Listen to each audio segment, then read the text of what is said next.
میرے شوہر کی وفات کے بعد میرے تینوں بچوں کی وکالت میرے بھائی کر رہے تھے۔ میں ایک چھوٹے سے محلے میں رہتی تھی۔ میرے گھر کے ساتھ والا گھر یونس کا تھا۔ یونس نے مجھے دوستی کی پیشکش کی اور کہا کہ میں آپ کو کافی عرصے سے دیکھتا ہوں، آپ کو بہت پسند کرتا ہوں اور میں آپ سے نکاح کرنا چاہتا ہوں۔ بدقسمتی یہ تھی کہ یونس بھی 3 بچوں کا باپ تھا اور یونس کی بیوی جاب کرتی تھی۔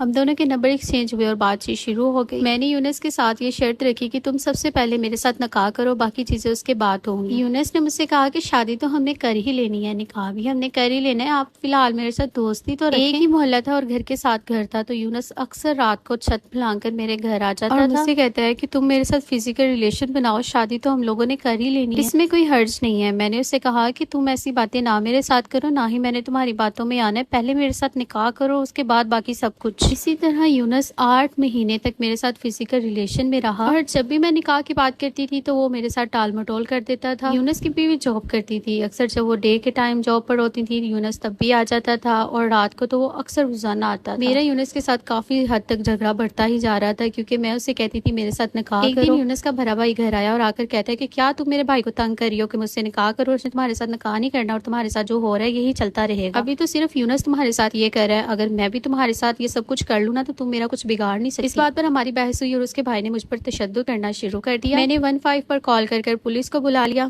پولیس نے ان دونوں کو اٹھایا اور ساتھ لے گئی۔ میں نے پولیس کو بتایا کہ 8 مہینے تک میرے ساتھ فزیکل ریلیشن میں اور مجھ سے شادی نہیں کر رہا۔ یونس نے مجھ سے معافی مانگی اور اسی ٹائم میرا یونس کا نکاح پولیس اسٹیشن میں کروایا گیا۔ نکاح کے بعد جب میں گھر آئی تو یونس پھر سے غائب تھا۔ یونس مجھے نشہ وار ادویات دے کر غلط کام کروانا شروع ہو گیا۔ یونس کا بڑا بھائی بھی اس میں ملوث تھا، وہ مجھے نشہ وار ٹیکے بھی لگاتے تھے جس سے میں نیم مدہوش حالت میں رہتی تھی اور میری نازیبا ویڈیوز بناتے تھے۔ میرے بھائی جو میرے بچوں کی وکالت اٹھا رہے تھے، ان لوگوں کی وجہ سے میرے بھائیوں نے میرے ساتھ قطع تعلق کر دیا اور یونس نے بھی مجھ پر خرچہ تنگ کر دیا۔ یونس کا بڑا بھائی مجھ پر تشدد کرتا تھا۔ ایک دن میں نے دوبارہ 15 پر کال کی اور پولیس کو بلایا، جس پر پولیس نے آ کر کہا کہ بیوی تم نے کیا تماشا بنایا ہوا ہے، جب مرضی تمہارا دل کرتا ہے 15 پر کال کر دیتے ہو۔ میں نے انہیں بتایا کہ یہ لوگ میرے ساتھ یہ سب کچھ کہہ رہے ہیں، میری جان کو خطرہ ہے۔ پولیس کے ایک آدمی نے کہا کہ میں رات کو آؤں گا، پھر تمہارا مسئلہ سنتا ہوں اور پھر اس کے بعد تمہارا سارے کام کر دوں گا۔ اسی رات جب مجھے یونس نے نشے کے ٹیکے لگائے تو وہ ڈوز بہت زیادہ تھی جس کی وجہ سے میری طبیعت خراب ہوئی، مجھے ہاسپٹل لے جایا گیا۔